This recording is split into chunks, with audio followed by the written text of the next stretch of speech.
के चरणों में कोटि कोटि प्रणाम। हमारा यह प्रश्न है कि जब हम सुबह सुबह ध्यान के लिए अगर अति करते हैं, मनन विचार करते हैं और हमारा मन इधर उधर भटकता है और इसको हम केंद्रित अपने ध्यान की ओर करें, ऐसी कोई विधि हमें बताइए। क्या आगे क्या कहा? ध्यान के समय मन को केंद्रित करने की विधि। आजा बैठ।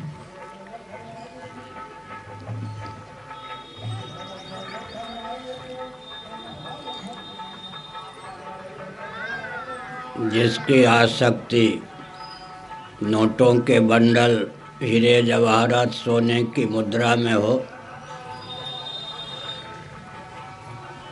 और नोटों के बंडल, हीरे जवाहरात, सोने की मुद्रा उसे मिल जाए तो उसको गिनने में कहीं भी मन में चंचलता आती है क्या? रबड़ी, कचौरी, मालपुआ का जो रसिक हो या उड़ीसा का है तो डालमा का रसिक हो, अभिष्ट भोजन मिल जाने पर मन चंचल होता है क्या? एकदम तन्मय हो जाता है। तो भगवान में महत्व बुद्धि सहसा नहीं उत्पन्न होती।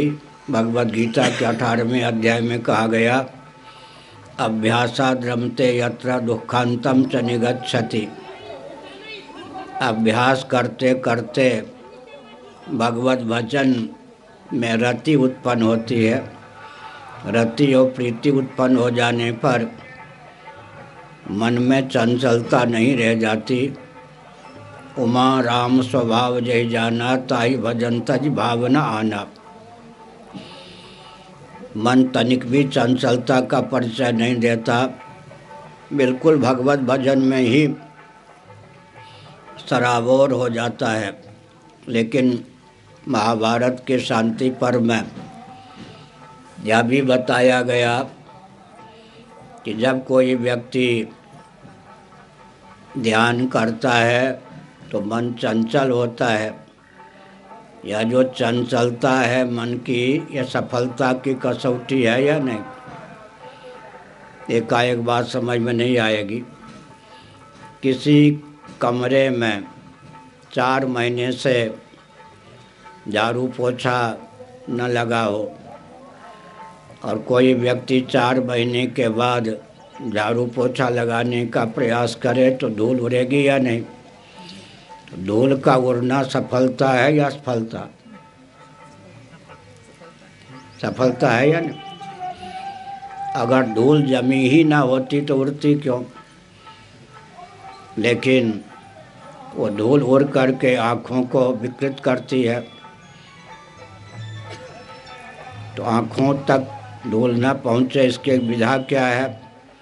पानी लुढ़का दीजिए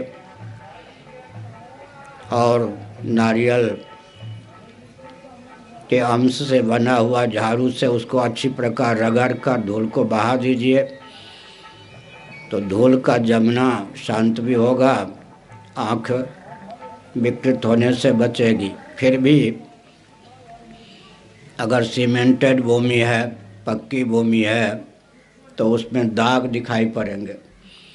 नारियल की रस्सी लेकर उसका अच्छी प्रकार रगड़ें, सर्फ इत्यादि का उपयोग करें, धीरे धीरे वो धब्बा या दाग भी छूटने लगेगा।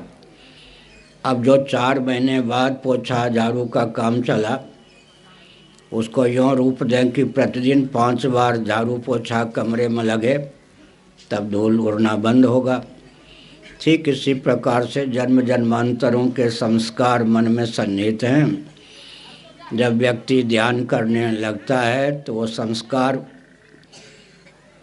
ऊपर उठते हैं, नष्ट होने के लिए उड़ते हैं। सामान्य साधक उसको विघ्न समझता है, लेकिन महाभारत में भीष्म जी ने बताया यह तो सफलता की कसौटी है। फिर कार से आप यात्रा कर रहे हों, कल्पना कीजिए आप ही कार भी चला रहे हों या कार में बैठे ही हों, मोड़ आने पर कुछ झटका का अनुभव होता है या नहीं? तो संसार की ओर से जब भगवान की ओर हम मोड़ते हैं चित्त को, तो एक झटका का अनुभव होता ही है। यह सब सफलता है।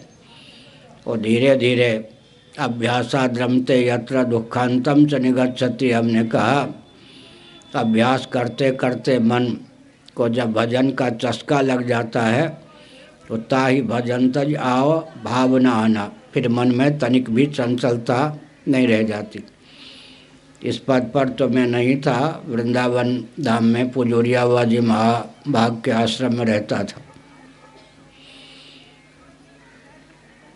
किसी सज्जन ने मुझे एक गन्ना दे दिया और 2 मंजिले पर रहता था अकेले। लोहे के छड़ से किवाड़ बनने के कारण हम बाहर वालों को देख सकते थे, कोई आ जाए तो बाहर वाला मुझे भी देख सकता था अगर हम बरामदे में हों तो। गन्ना लेकर बरामदे में बैठा, नीम का वृक्ष था, उससे एक छोटा सा बंदर का बच्चा कूद पड़ा। भले ही उसने गन्ना को कभी चखा हो या न चखा हो, उसे मालूम पड़ गया कि यह कोई मीठी चीज़ है। उसने नाचना गाना प्रारंभ किया, पूछ हिलाना, भाव भंगिमा से गन्ना मांगना प्रारंभ किया। हमने उसको एक टुकड़ा गन्ने का इतना बड़ा दे दिया। क्योंकि उसने लूट कर तो पाया नहीं था, मैंने स्वेच्छापूर्वक उसे दिया था। तो जैसे मैं उन दिनों दांत ठीक थे, गन्ने को पाने की विधा से पा रहा था, वो भी बाहर छत पे गन्ना पाने लगा। ठीक 24 घंटे बाद जब मैं बरामदे में आया प्रसाद पाने, वो बंदर फिर आ गया बच्चा। उसने क्या किया, गन्ना जो उसने पाया था उसका चस्का लगा था, गन्ना मांगना प्रारंभ किया। हमने कहा तो है नहीं, बाबा लोग हैं, साल में एक बार किसी ने दे दिया। उसने समझा कि मेरी भाषा नहीं समझ रहे हैं। नीम की डाल पर गया, जितना बड़ा गन्ने का टुकड़ा मैंने दिया था, नीम की सूखी लकड़ी उतनी बड़ी तोड़ ली, अभिनय करके उसके छिलका हटाने लगा। हमने कहा आज कुछ भी करो, जब गन्ना है ही नहीं तो दूंगा कैसे।